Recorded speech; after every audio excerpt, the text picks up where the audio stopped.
झटपट बनणारी ही अशी कारल्याची भाजी तुम्ही जर आत्तापर्यंत खाल्ली नसेल तर हा व्हिडिओ शेवटपर्यंत बघा.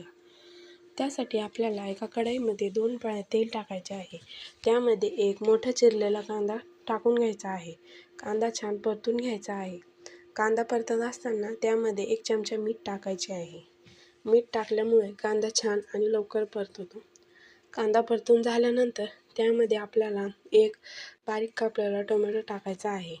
टोमॅटो छान परतून झाल्यानंतर त्यामध्ये आपल्याला अर्धा चमचा हळद आणि आपल्या घरचा काळा मसाला 1.5 चमचा टाकायचा आहे.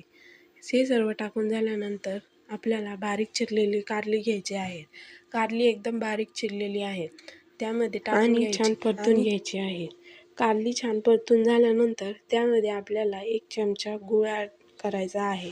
गूळ टाकल्यामुळे कारल्याचा कडवटपणा अगदी नाहीसा होतो आणि कारलं खायला छान लागतं. हे सर्व टाकून झाल्यानंतर त्याला 15 मिनिटं झाकून शिजवून घ्यायचे आहे. कारलं शिजल्यानंतर त्यामध्ये आपल्याला शेंगदाण्याचा कूट टाकून घ्यायचा आहे. शेंगदाण्याचा कूट टाकून झाल्यानंतर त्याला परत 5 मिनिटं झाकून ठेवायचे आहे आणि नंतर उघडून बघितलं तर आपलं असं झटपट बनणारं कारलं तयार आहे. ही रेसिपी आवडली असेल तर नक्की एकदा ट्राय करा आणि व्हिडिओला लाईक करा.